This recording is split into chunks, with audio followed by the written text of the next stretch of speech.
네, 안녕하십니까. 저는 하나솔루션에서 근무하고 있는 정기혁이라고 합니다. 제 소개를 간단히 드리자면 저는 이제 16년간 하나건설에 소속해 있다가 올해 3월에 하나솔루션으로 이제 전배를 가게 되었습니다. 오늘 주제는 데이터 센터 역량과 발전 방안 모색이라는 것을 통해서 설명을 드리겠습니다. 네, 첫 번째 지금 계속 나오고 있는 AI, 챗GPT, 그 다음에 엔비디아, 디지털, NPU, 그 다음에 소브레인 AI 등이 많은데 이거를 한데 묶을 수 있는 곳이 바로 데이터 센터입니다. 그럼 이런 데이터 센터들이 이제 현재 우리나라에서 굉장히 주목을 받고 있는데 이거에 대해서 좀 소개를 드리려고 합니다. 들어가기에 앞서서 저희 회사에 대해서 간단히 설명을 드리겠습니다. 하나라고 하면은 어떤 이미지가 떠오르실까요? 첫 번째는 아마도 태양광이나 풍력의 그린 에너지일 겁니다. 두 번째는 이제 에어로스페이스 K방산이고요. 세 번째는 이제 이번에 마스가 등을 통해서 나왔던 K조선입니다. 그리고 27일 날 있을 불꽃축제, 그 다음에 최근에 하나이글스가 이제 야구를 조금 잘하게 돼서 알고 있을 건데요. 이 외에도 한 가지가 더 있습니다. 데이터 센터입니다. 그럼 하나건설이 데이터 센터에서 어떤 역할을 했는지 한번 살펴보겠습니다. 네, 첫 번째는 이제 KT 영동지사에 2007년에 시작을 해가지고 2010년에는 하나 통합 데이터 센터를 통해 가지고 00년도에는 인터넷 발달로 기존의 이제 전산실에서 데이터 센터로 전환이 시작되었습니다. 이 시기에 저희는 통신사, 그 다음에 그룹 데이터 센터 구축을 통해서 데이터 센터 시장에 진출을 하게 되었습니다. 2013년에 신한금융 데이터 센터, 리드 골드과 친환경 최우수를 받았고요. 나이스 지식산업센터는 신재생, 그 다음에 내진 진도 7등급 받았던 현장입니다. 그리고 면진 구조가 적용되어 있고 PUE 1.5 미만인 NH 통합 IT 센터도 저희들이 구축을 하였고요. 그리고 2018년도에는 이제 녹색 건축이랑 초고속 정보통신 1등급을 받은 새마을금고 IT 센터를 하였습니다. 그래서 2010년대에는 국내 보안이 중요한 다수 금융권 데이터 센터 클립을 통해서 신뢰도를 구축하였습니다. 20년대로 넘어오면서 저희들이 이제 국내 첫 고성능 컴퓨터 HPC 전용 DC를 구축을 하였습니다. 그리고 그 다음에 이제 카카오 데이터 센터를 통해 가지고 뭐 녹색 건축이체 최우수랑 에너지 효율 1등급에 대한 것을 구축을 하였고요. 그 다음에 이게 좀 특이한 프로젝트입니다. 그 국내 최초 코로케이션 리모델링 데이터 센터 인천 가자 데이터 센터는 하나건설이 시공을 하지 않고 한미글로벌이 시공을 하고 하나건설이 PM을 하였습니다. 이 이유는 이제 저희들도 리모델링 시장에 대해서 이제 향후 전망을 보고 들어갔던 작품입니다. 그리고 지금 짓고 있는 고양 삼성 데이터 센터는 이제 총 80메가의 코로케이션과 그다음에 A사를 타겟으로 한 데이터 센터를 추진하고 있습니다. 이제 저희는 이제 여기서 이제 뛰어넘어서 그 다음번에는 이제 HPC, IT 리모델링, 그 다음에 하이퍼스케일 등 국내 유일의 이제 전 데이터 센터 건립 현업 경험을 보유하고 있습니다. 그리고 이제 20년대는 이제 창원 데이터 센터 180메가의 AI 하이퍼 DC고요. 그 다음에 최근에 이제 영등포 데이터 센터 착공을 앞두고 있는데 국내 최초의 코로 엣지 데이터 센터입니다. 이거를 자체 개발로 진행하고 있고 안성 데이터 센터 지금 추진해서 곧 착공을 앞두고 있습니다. 그리고 경기도에 또 데이터 센터를 계획하고 있습니다. 그래서 20년대에는 저희가 부지 선정, 토지 매입, 설계 인허가, 그 다음에 건립, 운영, 매각 등 데이터 센터 개발 사업에 진출하고 있습니다. 이를 통해서 이제 저희 팀이 하나건설에 소속을 하고 있다가 개발 사업 진출을 위해서 이제 하나솔루션으로 전배를 가게 되었습니다. 그러면 이제 데이터 센터란 무엇인가에 대해서 설명을 드리겠습니다. 뭐 여기 계신 분들이 뭐 데이터 센터에서 많이 아시겠지만 뭐 간단하게 설명을 드리겠습니다. 데이터 센터는 크게 4가지 단계로 나눠집니다. 컴퓨팅 스페이스와 그 다음에 전력 공급을 담당하는 서포팅 인프라, 그 다음에 냉각을 담당하는 서포팅 인프라, 그리고 운영을 하는 오퍼레이션 스페이스로 구성이 되어 있고요. 이들이 각각 유기적으로 안정성을 통해서 건물이 운영되어야 하는 조건이 있습니다. 그러면 데이터 센터의 시장 규모는 어떻게 변할까입니다. 저희가 2014년을 전후에 한국에 클라우드 산업이 들어왔습니다. 그래서 글로벌 CSP라고 하는 클라우드 서비스 프로바이더들이 한국 시장에 진입을 하면서 태동기를 맞이했습니다. 그러다가 어느 정도 이제 정체기를 맞고 있다가 그 이유는 이제 여기 각 기업들이 클라우드로에 대해 전환이 보안 등의 이슈로 인해서 많이 안 갔기 때문이고요.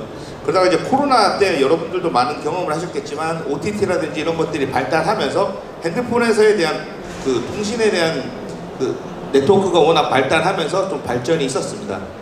그러다가 지금 여러분들이 오늘 계속 화두가 되고 있는 AI 시대에 돌입하면서 AI 시장의 성장이 연평균 17.6% 이상을 예측하고 있고, 그 다음에 수요 역시 이제 증가하고 있어가지고 지속적인 수요가 증가되고 있습니다. 그렇기 때문에 이제 저희가 한국에서도 데이터 센터 시장이 활성화되고 있는 단계입니다. 그러면 AI 시대 도래라고 할 때 가장 중요한 거는 앞서서 발표해 주신 분들이 많이 말씀해 주셨지만 결국 지금은 GPU의 싸움입니다. 국가가 최근에 GPU를 확보하겠다라고 하는 이유가 이 AI 시대를 앞서 나가려면 가장 기본이 되는 GPU를 보유를 해야 되고요. 앞서 설명한 것처럼 지금 이때 자료에 비해서 이제 메타는 35만 장, 그다음에 xAI는 10만 장, 테슬라는 4.5만 장 계속 GPU를 확보하고 있습니다. 그 현재는 지금 H100 호퍼 제품이 아닌 블랙웰, 그다음에 향후에 나오는 루빈 제품까지 있습니다. 그래서 여러분들이 잘 아시는 것처럼 월 평균 사용자 1억 명 달성까지 걸린 시간을 챗GPT가 다 갈아치워 버렸습니다. 앞서도 바로 설명을 해주셨는데요. 결국 멀티모달은 기본 베이스가 되는 다양한 데이터를 통해서 통합적으로 처리하는 것입니다. 근데 아까도 설명하신 것처럼 할루시네이션이 있습니다. 정보에 대한 신뢰도 향상이 꼭 필요한 거고요. 그래서 최근에는 동영상이나 이미지를 생성할 때 AI 마크를 씌우느냐 마느냐에 대한 문제들도 많이 나오고 있습니다. 자, 그 다음은 아까 이제 우리들 핸드폰에도 지금 일부 장착되어 있는 온 디바이스 AI가 될 겁니다. 그리고 그 다음 분은 이제 아까도 나왔던 것처럼 AI 에이전트 시대입니다. 그들이 계속 발전을 하면서 지금 결국은 아이언맨의 자비스와 같은 역할을 하게 될 거고요. 그 다음에 이제 지금 정부에서도 얘기하고 있는 소버린 AI입니다. 자국 언어 LLM 보유는 필수인 만큼 우리나라도 이제 소버린 AI를 위해서 향해가고 있는데요. 최종에는 더 많은 발전이 있겠지만 결국은 휴머노이드나 자율주행 같은 피지컬 AI 시대가 올 겁니다.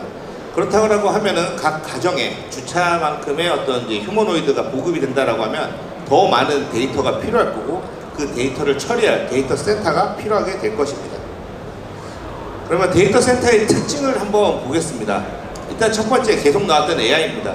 전 세계가 AI 시대에 도래했는데 결국 고성능 GPU 서버로 DC 수요가 폭증하고 있습니다. 그러다 보니까 이제 고전력이 필요하게 됩니다. 근데 전 세계는 전력이 부족하고 있습니다. 그래서 아리백 대신에 지금 원전을 사용하기도 하고요. 전력 확보가 상당히 중요합니다.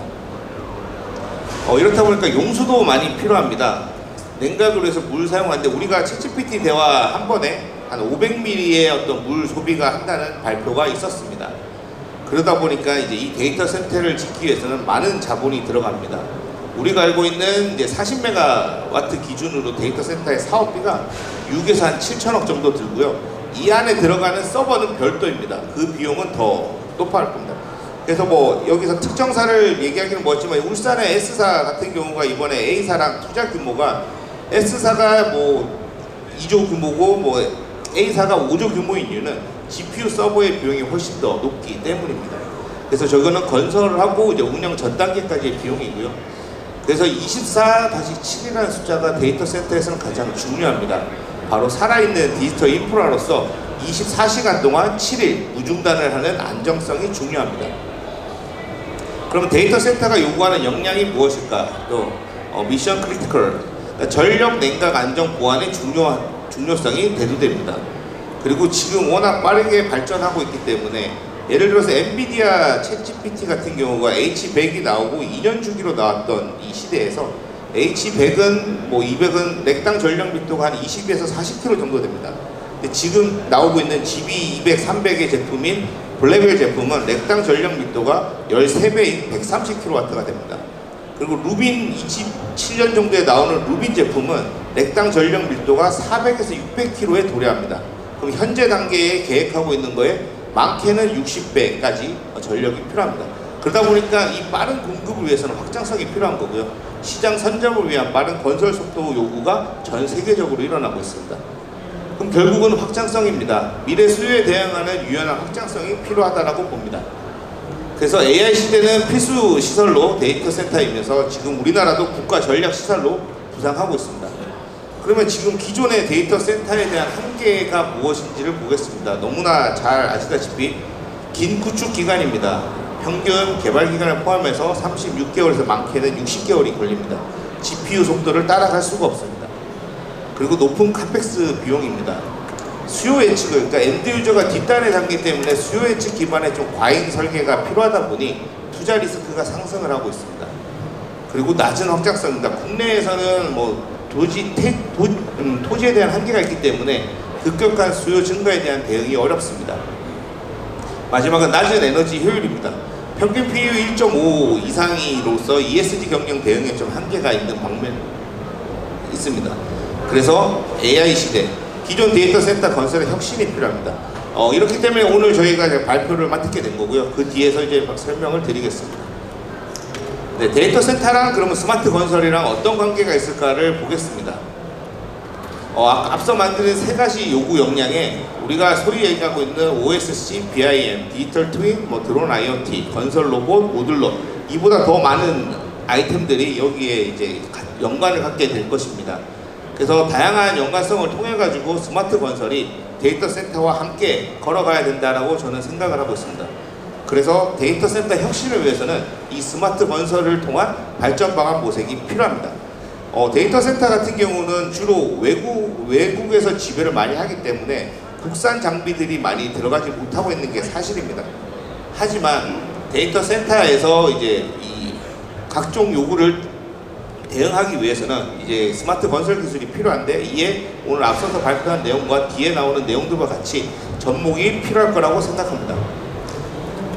이제 예시를 들어드리겠습니다. 이제 모듈러 데이터 센터입니다. 모듈러 데이터 센터는 아시는 것처럼 이제 빠른 공급이 가능해서 이제 해외에서 이루어지고 있는 사례인데요. 일단 최대 70% 공기 단축을 할 수 있는 신속성이 있습니다. 그리고 유연한 확장성이 있습니다. 그리고 이제 아까 말했던 렉당 40km 이상의 고밀도 렉을 적용할 수 있습니다. 그리고 PU 1.2 수준의 ESG 경영을 할 수 있습니다. 해외에서는 이미 모듈러 데이터 센터 도입 중으로 이제 국내 검토 적용도 필요하고요. 제가 이 발표를 준비하면서도 이미 벌써 이제 데이터 센터에서 모듈러 방식에 대한 의뢰가 좀 들어왔고 현재 검토를 하고 있습니다. 그래서 이제 저희가 검토하고 있는 거는 이제 가칭이지만 그린 메타 프레임 솔루션이라고 저희 E7 네트워크와 함께 지금 검토를 진행하고 있는데요. 40비트 표준 컨테이너 사이즈 기본 모듈러 데이터 센터입니다. 그래서 데이터 센터를 공장에서 제작을 해서 간편하게 들어올 수 있는 거고요. 부지 면적 대비 높은 컴퓨터 용량 등이나 도심지 제한된 공간에서도 고성능 연산이 가능한 공간 효율성이 있고요.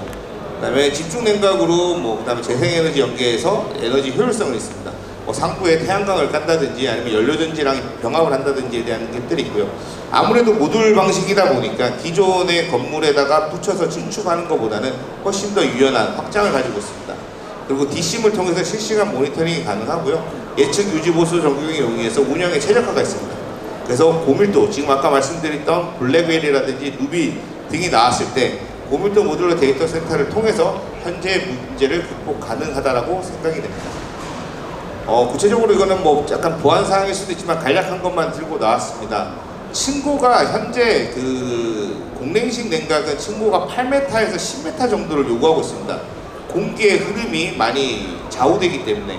하지만 모듈러 데이터 센터는 지금 4150 정도의 높이에서도 충분히 커버가 가능하다는 게 장점이고요.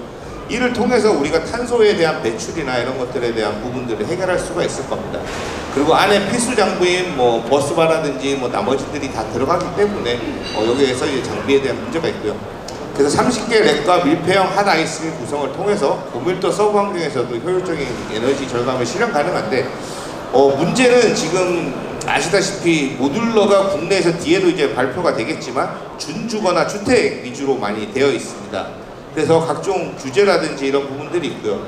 다행히 이제 예전 같으면 저희 층고가 4150인 이유도 우리가 소방법상 4층, 그 다음에 20m 높이 제한이 있습니다. 그 이상 가면은 방화에 대한 기준이 높기 때문에 이런 좀 고밀도에 대한 것들이 필요하고요. 그리고 저희가 이제 소방이나 이런 것들에 대해서 이제 분리발주에 대한 이슈들도 좀 포함되기 때문에 그런 부분들을 좀 살펴서 진행을 해야 될 것 같습니다. 네, 마지막입니다. 데이터 센터와 스마트 스마트 기술이 어떻게 접목될 거냐를 봤을 때 OSC랑 BIM 등 확대 적용을 통해서 기술 고도화를 이룰 수 있을 거고요. AI 등 활용과 사전 시뮬레이션 등으로 건설 안전 향상을 이루어낼 수 있을 겁니다. 반면에 공기 단축이랑 공사비 절감으로 해서 사업비 절감이 가능하고 PUE랑 에너지 사용 절감을 통해 가지고 에너지 절감이 가능할 거라고 봅니다. 그래서 오늘 뒤에 있고 앞에 나왔던 내용들을 통해서 저희가 K-스마트 기술 접목으로 K-데이터 센터 생태계 확장을 추구하고 자 합니다. 이상으로 발표를 마치겠습니다. 저기 나와 있는 대로 문의사항 있으시면 이메일로 연락 주시면 되겠습니다. 발표 들어주셔서 감사합니다.